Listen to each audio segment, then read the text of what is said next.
All right, Bart with Bicycle Rider YouTube, talking about the new Gen 8 Madone. And you guys say, well, Bart, you know, it's January 2025. This is not a new bike anymore. But you know, the bicycle industry changes pretty quick. So this is still a new bike. It just came out a few months ago, just before Tour de France, so July. And this has been a really awesome bike for someone like me that owns a bike shop and also rides bikes to see come out. At 54, 55 years old now, I'm still riding with the fast guys, still riding with A group. But it's harder. It gets harder as you age. Well, it gets harder for me since I own a bike shop. Seems like a lot of guys my age can afford speed. This is definitely speed. But you know, at 54, sometimes you're senior of your company. You can take a little bit more time off. You get time to train. Working or owning a bike shop, I spend a lot of time working in the bike shop, fixing other people's bikes, you know, building speed, and I don't get to ride as much as I'd like to. So when I get out there, I do have a reputation that I have to uphold, and I have to buy myself speed. So when the Gen 8 Madone came out, I was a perfect candidate because at 54, I still want some comfort into my ride. I do like a Damani. You know, I was riding a Specialized Roubaix for a while. You know, the endurance road bikes that are still fast, they blend speed and comfort very well, but I needed a little bit more speed. So when I'm looking at a race bike, you know, I like that Specialized Tarmac, you know, SL8. That's a great bike. I didn't ride, I've ridden the SL7. I like the Madone a lot. The Madone Gen 7 was a fast bike. It wasn't the most comfortable bike to me, although you could put some bigger tires on it. But when the Gen 8 came out and they blended both worlds, and basically that's what that symbol is right there. It's two worlds. It's as fast as a light climbing bike and as nimble as a light climbing bike, but still has that speed that an aero road bike has. And look at the front of that bike. They have developed a very aerodynamic bike that is also comfortable and accommodates bigger size tires, so you can actually put up to 32s on a fast race bike. I've spent a lot of time on this model right here. This is an SL6. I'm 5'9", so I ride a medium large. Medium large fits me perfect. And they've changed the sizing on these bikes. So for years we've done centimeters. With the Madone Gen 8, with 6 sizes, you could do it from anywhere from someone that's about 4'8", that's a very short person, to 7 foot. So me being, like I said, 5'9" with a 33-inch inseam, I'm perfect for a medium large. It puts me right in that range. This right here is a size small. So this is a bike that I'm selling to a customer, a friend of mine, who wants to start doing more triathlons. For years, there was a big difference in the tri-bike and the road bike. And we had both. I mean, I still have a tri-bike and a road bike. But the expense of these bikes has gone a little bit, I don't want to say crazy, because I see with all the research and development how much they put into, you know, making some of these bikes. But, you know, to get a dedicated tri-bike, you're looking to start at about 6 to 8 grand. And of course, you know, it goes up way above 10 grand for that. For people competing at the high level of triathlon, yes, it definitely makes sense. But for people that are doing, you know, a few triathlons a year, they're doing, you know, they're 9-to-5ers, they have regular jobs, they have families. It's hard to dedicate that much money to just a triathlon bike, and then you miss the aspects of having a road bike and be able to get out there on the group road rides. You know, here in Biloxi, Mississippi, we do a lot of road bike riding. We're a little bit more tolerant here of aero bikes, triathlon bikes in our peloton. Most of the guys that are riding those around here understand that you shouldn't be, you know, in your aero position in the pace line. Most triathletes don't want to be in a pace line anyway, because that's illegal to draft in a triathlon. But you miss out on a lot of the group rides. Now, when you have a bike like this that's super fast and aerodynamic, but yet comfortable, you as a triathlete or a multi-sport athlete, you can jump in on a lot of the group road rides that will make you fast, that happen more often, that actually keep your engagement because you're riding with other riders and you're dicing it up, and it's so much fun. A lot of times if you're just training for triathlon, you're out there on the road by yourself for hours and hours and hours and miles. And I see people burn out. I train a lot of athletes. I do a lot of multi-sport myself, but I'm not as eaten up with it as I used to be. And I really enjoy the camaraderie of getting out there on the group road rides on a weekly basis with my friends riding roadie. In the past, if you were going for a podium, you were going for a top spot, you had to have a dedicated triathlon bike or be some kind of abnormal beast. But now that you can get a road bike that is almost as aerodynamic as a true triathlon bike, but you know, you do have a little bit different riding position than you do a triathlon bike, but you can definitely blend a good fast road bike into a triathlon and not feel like you're giving up much. Back to the Madone Gen 8. This is one of those bikes that you can do multiple types of riding on.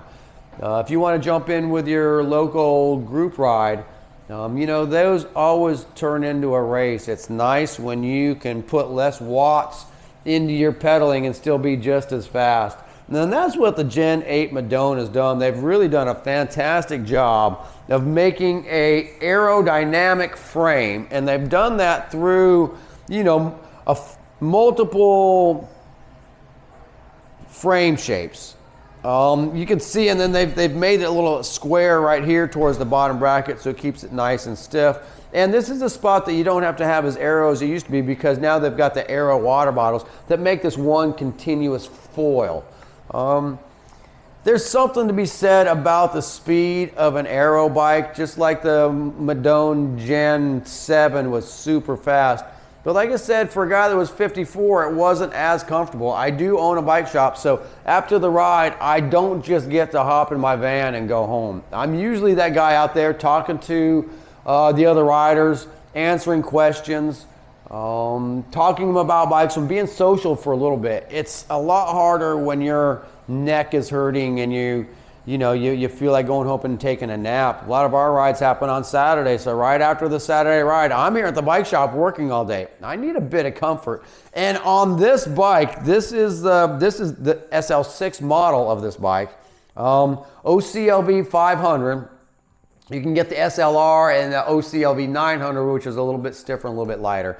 But I went for, you know, a bike like this is $5,500, which in modern road bike world, you're getting a super bike at $5,500 with electric shifting. So this is a Shimano's Di2 105. So the Di2 is their electronic shifting, and it is trickled down to the 105. So of course, Dura Ace is their flagship. It's expensive. It's really good though. Sometimes the price of the group set costs what a whole bike costs. But if you're at that level, you know, I can't say anything bad about the, Dura Ace stuff. It's amazing. And then of course you've got the Ultegra, and now in late 2024, 2025, it has trickled down to the workhorse gear system, which is the 105.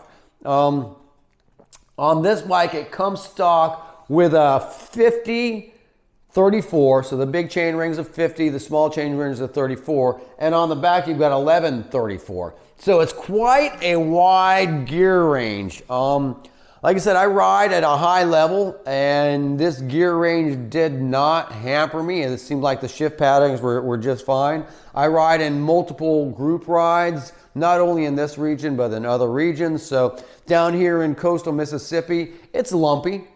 It's not hilly, it's lumpy. So there's a few gears down here that I didn't use a whole lot, but as soon as I will go do 6 gap or some of the bigger rides, the gruppettos, or Fondo rides north of here, it's nice to have the climbing gear. And I don't have to change cassettes. I could leave this one cassette on, leave the chain ring, just these chain rings just the way they are stock, and I can pretty much ride anything, you know, in the South. Actually, with this, I think I could take this bike just about anywhere, and you know, I could ride Colorado. You know, some of those hills are really, really steep, and it's different if I'm planning on riding in the group or if I'm planning on pushing the pace with the front guys. You know, so the more years I spend owning the bike shop, the less time I have to ride, and the more time I spend in the group rather than pushing the pace off the front. I really enjoy that, but it's nice when I can buy myself some speed and make it easier on myself. So on the SL6 model, like I said, at $5,500, you are getting a legit superbike frame. It's got the ISO flow here is a hole in the frame, basically, as a lot of people call it. There's a lot of engineering that goes behind it, but it's to add a comfort to the ride. And to me, I feel an aerodynamic advantage the way the wind blows through here, the way the breeze blows through here. We ride on the crosswinds of the Biloxi Back Bay quite a bit, and I legitimately feel this bike being a lot more aero than, well, before this I was riding a Specialized Athos, which was a fantastic road bike. This bike is a lot faster. That was a lightweight climbing bike, about 14 pounds, and here aerodynamics, I think, trumps weight in a lot of ways. And I went up a couple pounds, so this is about a 19-pound bike stock. Of course, there's a lot of things you can do to lighten it up, but about 19 pounds, and it's way faster and way more comfortable than my Athos was. You know, comfort's a thing of beauty. The Athos was a very comfortable road bike, but I don't feel like I really gave up much comfort other than in the geometry. And now this is a race geometry. The Athos wasn't so much a race geometry. It did good for a few years, but I do feel that the Madone is much faster than that Athos was for putting in the same amount of watts, and how much acceleration I get out of this bike is fantastic. So the group set being a 105, it's not the highest end group set. It's a workhorse, and it works really, really good. So I highly recommend on that price point, if you can jump up to Di2 105, it's definitely a upgrade to a mechanical group system. As an old guy that's been around road cycling for multiple years, you know, I know how mechanical, or now we're calling it acoustic group sets. I've been through them all. I grew up in Colorado, in Fort Collins, Colorado, in the 80s, and I've been riding road bikes all over the country, all over the world for years. So I am a fan of a well-tuned mechanical group set, but these electronic group sets, as a bicycle mechanic and a bike shop owner, do so much for my customers. They do so much for me. My customers go out riding and they don't have problems with their gears anymore. And for me, the guy that rides with my customers and my friends, I don't want to always hear that your bike's not shifting correctly. With Di2 105 or even SRAM is really good. I have SRAM on my new gravel bike. I mean, it's just nice that the technology's out there for the bike shop owner, because I'm not hearing a bunch of complaints that my bike's not shifting good anymore. There's definitely something to the electronic group sets, and people ask me about about the robustness. I don't have people that are having problems. This stuff works so good. So anyway, on the Gen 8 Madone, like I'm trying to convey, it is that good blend of aerodynamics and comfort. It's nice when you can buy yourself a little bit of speed. Not everybody rides an A group ride. I'm starting to drop into the B group and C group a lot, so I can be sociable with my customers. And I see my customers that used to struggle with some of their older road bikes or endurance bikes that buy something like this that aren't struggling anymore. So sometimes it's those marginal gains, and people say, well, Bart, I'm not a pro bike racer. Do I need this bike? And I said, look, if you want to enjoy your ride with a little less effort, this is a fantastic bike, and you can be comfortable with it, even though it does have a race fit. With the two-piece bar on this, it's a bar stem combination. It's not quite as light or as racy as the RSL bars, which can be adopted to this, but it definitely adds a lot of comfort into the cockpit and a lot of adjustability as a bike fitter. It even has a 3-degree sweep, so the outside of the bars give you a little bit more leverage, but yet you can get inside and get really aerodynamic. It is an aluminum bar stem combination that's very, very easily to adjust. It does have a very clean look, so it's not completely hidden cables, but they're out of the way. It's aerodynamic. It looks pretty. So the SL model, I think, fits a lot of people's pocketbooks and adds enough performance that you really feel like you've spent your money on a fast, good bike. This one is, like I said, the SL6 model comes multiple models, but the SL6 is what I was riding as a bike shop owner. I had that white prismatic color, and I really, really liked it. SL6 does come with the Helios 35 millimeter wheels. I think a lot of people put too big of a dished wheel on their road bike. A lot of it's for looks, but to me, the bigger dish definitely goes to more aerodynamics. There's a little bit more weight involved with it, so that's more triathlon stuff. If you want a good blend, a 35 for a road bike is plenty. You still get the looks, you still get the aerodynamics, but I think that Trek did a really good job of putting the Helios 35. It's a carbon wheel that's very well built. You know, a lot of times I'm riding with my customers that aren't pro riders, that are just getting into road biking. They want a bike that they don't have to upgrade. They buy something like this. And I see these guys bounce off of the side of the road, and, you know, I see some stuff out there as people are starting to cut their teeth. On this wheel set, I don't have to worry about it so much. Not that you can't destroy it, but it's been a very, very tough wheel set. And I've seen some, some crashes last year with people learning how to be in a pace line and falling off the side of the road with this exact wheel set. And seems to be robust, light, and it rolls really good. So like I said, as a bike shop owner, I do own a little bike shop in Biloxi, Mississippi called Biloxi Bicycle Works. We're a Trek dealer. If you have any questions or you live around the Mississippi Gulf Coast, I would love to talk to you about one of these bikes. But if you have a Trek dealer in your area, please support them. Bike shops need support from their local communities, so definitely support your community. If you have any questions on the Madone Gen 8, I do ride this bike. I just sold my personal Madone Gen 8, so I don't have one at the moment, but I spent a lot of time this year riding this bike. This exact model, except for, like I said, mine was white and it was a little bit bigger size. The seat was very comfortable. This bike, I jumped in and did the Magnolia 100. Jumped right in and did 100 miles on it on my first ride. I liked it. But then yet I got a time trial award on the bike too. So this was the Thor hammer. So that's my face right there on Thor's, I don't know. We have fun here on the Gulf Coast riding bikes. We have fun out of Biloxi Bicycle Works. And this is that kind of bike that you can go out and buy yourself some speed, not struggle so hard, but still be comfortable afterwards. So if you're riding an older bike, you're thinking about upgrading. If you're getting older like me and you want to buy yourself some speed, definitely think about the Gen 8 Madone. I think it's priced very competitively to some of the other brands out there, but adds a lot of value in what you get. And of course you get Trek. So if you have any problem with a Trek, your local Trek dealer will have your back. I deal with some brands. I do a lot of custom builds around here, and some of these brands are really hard to deal with. Trek, for me as a bike shop owner, is I pick up the phone. I've got a relationship with my rep.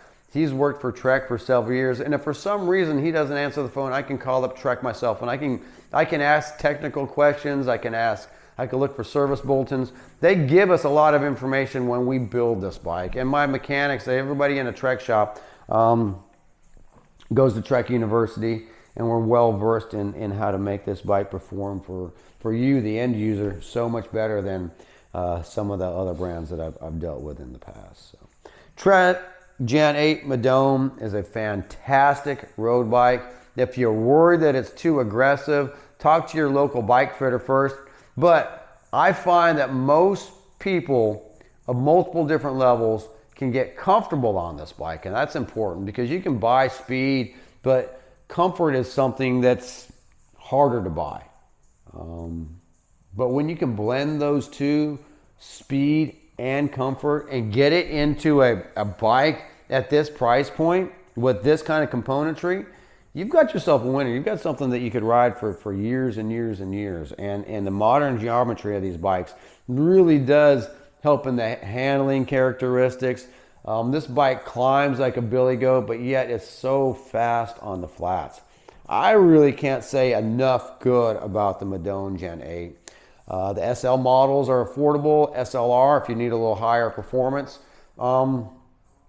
Fantastic stuff. So anyway, Trek, nice job. I'd like to see a lot of these on the podiums this year, or even better, I'd just like to see a lot of people out smiling and enjoying the group rides. I love to see people get faster. I love to see people get faster without having to spend hours and hours and hours training doing it. You know, have a life, enjoy your life, pick up cycling as a hobby. If you get into it, don't get burnt out by training multiple hours. Buy yourself some speed and have fun with it. It's kind of fun to make your friends suffer. And believe me, if you don't think your friends are coming in here to the bike shop to try to buy sneaky speed, then you're in trouble, because they are. So if you can just get it right out of the box, just like this, come get you some. Trek Madone Gen 8. Coming from the Bicycle Rider. If you like what we do on Bicycle Rider YouTube, just please leave us a like and subscribe. These are unplanned videos. I'm not going to go into every spec of this bike because there's a lot of great YouTube videos that do that. I'm more about how a bike feels, but I will tell you one more thing about this bike I like is the UDH. It's a universal derailleur hanger. For bicycle mechanics, that is awesome. For you, the end user, if you ever, break a derailleur, pretty much any decent bike shop is going to have a UDH. You can get that thing fixed. It's not proprietary to the frames like they used to be. So T47 bottom bracket, if you want to talk specs a little bit, it's a Praxis T47. T47 is an awesome bottom bracket standard that's threaded. So if you've had a press fit bottom bracket that was creaky or gave you problems, you don't have to worry about that with T47, and it's a big bearing, so that bearing can handle a lot of torque. So a lot going on with the Madone Gen 8, and I think the SL series is a bit underrated because it is absolutely fantastic. Like I said, any questions, hit me up at Biloxi Bicycle Works, my little bicycle shop in downtown Biloxi. You can hit me up on our YouTube channel, The Bicycle Rider, or you can call the shop. I'm a real person. I work in the shop, 5 days a week, and when I'm not in the shop, I'm usually out riding, so come ride with us as well. Bart from Bicycle Rider YouTube, over and out on the Madone Gen 8.